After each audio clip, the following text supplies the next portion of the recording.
मैं बोल रहा हूँ कि भरोसा तो जरूर होता है, मगर बाद में चिंतन ये होता है कि मैं बहुत लोगों को देखा हूँ कि जितना ज्यादा भक्ति करता है लोग उतना ही ज्यादा वो परेशान रहता है। अच्छा, लेकिन इस परेशानी से वो दूर कैसे होगा?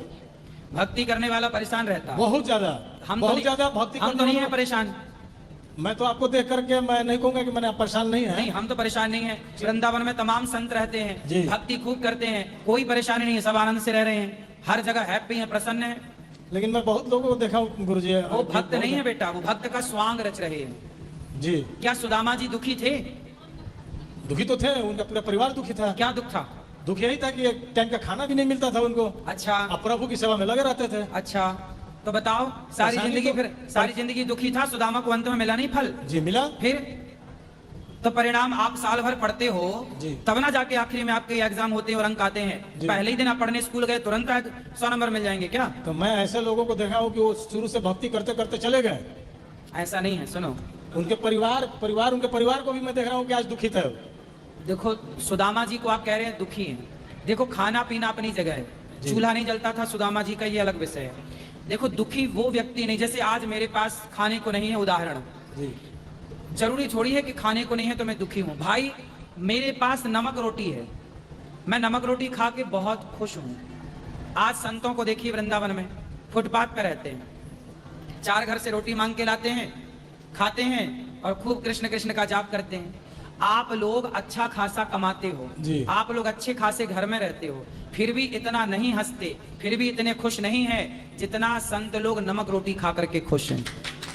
जरूरी नहीं है कि जिसके पास अब रिक्शा वाला है, बेचारा दिन भर रिक्शा चला करके कमाता है, शाम को आता है बच्चों को रोटी नमक रोटी खिलाता है, चटनी रोटी खिलाता है, उसके घर रोज रोज साग नहीं बनती, उसके घर रोज रोज दाल नहीं बनती, बेचारा नमक रोटी खाता है, बच्चों को खिलाता है और खुश है।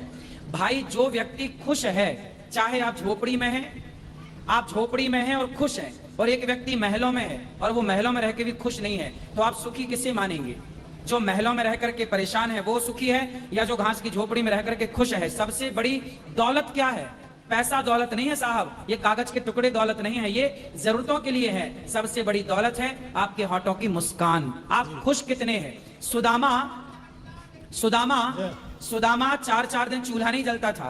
पत्नी बोलती थी कि तुम इतने गरीब हो कि बच्चे भूखे मर रहे हैं और फिर भी कृष्ण कृष्ण का जाप कर रहे हो। सुदामा जी कहते कि अरे पगली, तुझे पता नहीं कि मुझे रोटी की चाह है ही नहीं, वो तो जरूरत है रोटी की तो ठीक है, वरना मैं तो बहुत खुश हूं। सुदामा जी ने कभी शिकायत की कि मैं दुखी हूं? वो तो आप कह रहे हैं कि सुदामा दुखी थे, जमाना कहता है कि सुदामा दुखी थे। क्या सुदामा ने कभी कहा कि मैं दुखी हूं? कृष्ण के पास गए थे तो सुदामा जी मांगने नहीं गए, बल्कि अपनी हैसियत से 4 मुट्ठी चावल देने के लिए गए थे। यदि दुखी होते ना तो सुदामा कहते ना कि कन्हैया मैं बड़ा दुखी हूं, तू मेरा मित्र है, कुछ व्यवस्था कर दे, कुछ मांग लेते ना। यदि दुखी होते तो मांगते, क्यों नहीं मांगा? भाई आपकी हमारी नजर में सुदामा दुखी है, पर जिसका मित्र कृष्ण है, जिसका यार, मीरा जी क्या कहती हैं? पायो जी मैंने राम रतन धन पायो, जिसके पास राम नाम का धन हो, कृष्ण जैसा मित्र हो, वो गरीब कैसे हो सकता है? वो व्यवहार की दृष्टि आपकी नजर से सुदामा जी गरीब हैं, पर सुदामा की नजर में सुदामा जी गरीब नहीं है। जिसका यार कृष्ण हो, जिसके मित्र श्री कृष्ण हो, बताओ, जो कृष्ण के संग पढ़े हो, जो कृष्ण के संग खेले हो, जिनकी एक झलक पाने को हम लोग मर रहे हैं, वो सुदामा कृष्ण के संग पढ़े हैं, कैसे कहा जा सकता है कि सुदामा गरीब हैं? जिन